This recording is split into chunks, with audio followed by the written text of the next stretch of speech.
Hello guys, in this tutorial we're going to be showing you how to remove ads on Google Chrome.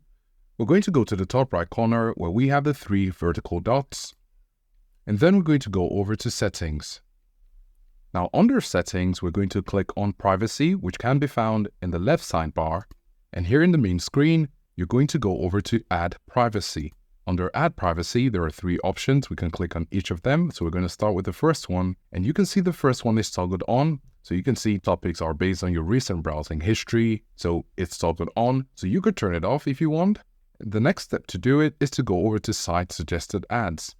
So based on your activity on the site, you might get some suggested ads. So you could also turn this off to stop that from happening. Another thing you could do to remove ads is to go back, of course, and come down to settings. Here you have site settings, and we're going to scroll to the very bottom. At the bottom, you have pop-ups and redirects. You're going to click on it, and here you can see site can send pop-ups and use redirects. So you could do this. Don't allow sites to send pop-ups or use redirects. This could stop some ads. However, it could also stop some relevant pop-ups, such as signing pop-ups and things like that. So you might want to be careful while you're using this.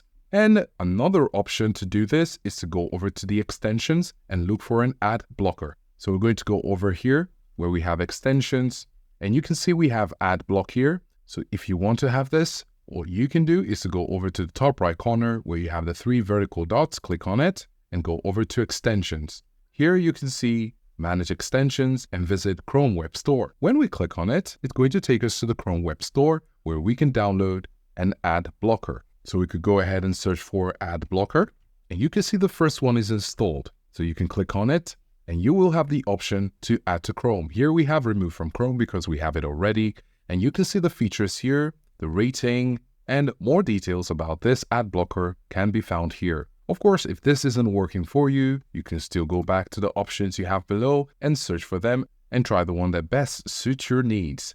So these are the steps to follow if you want to remove ads on Google Chrome.